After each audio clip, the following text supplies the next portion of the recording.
වසර ගණනාවක තිස්සේ මම හිතන්නේ ගායක ගායිකාවෝ බොහෝ පිරිස් අපේ ශ්‍රී ලාංකේය රසික සජ්ජනයා හට එකතු වුණත් මිනිසුන්ගේ හදවත් ස්පර්ශ කළේ මිනිසුන්ගේ හදවතට සමීප වුණේ එයින් බොහොම කීප දෙනෙක් පමණයි.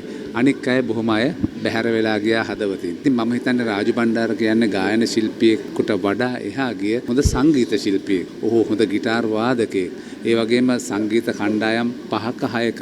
ඒ කියන්නේ අපි තාම ආදරය කරන ලෝකාන්ත ගුණතිලක වැනි ඒ වගේම පෝචුන්ස් වැනි කණ්ඩායම් එක්ක සංගීතයේ සපයපු හොඳ ගිටාරිස් කෙනෙක්. ඒ වගේම හොඳ සංගීත ඥානයක් තිබිච්ච කෙනෙක්. ඒ වගේම හොඳ සහෘදයෙක්.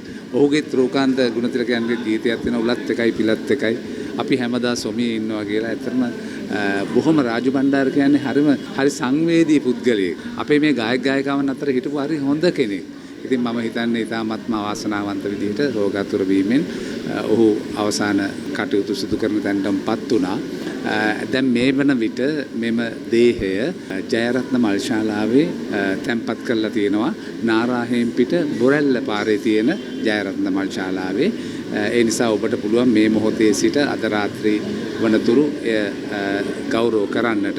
ඊට පසුව හෙට දින උදෑසන 9 සිට නැවත ඔබට ගෞරව දක්වන්න පුළුවන් මෙම ස්ථානයේම ජයරත්න මල්ශාලාවේ.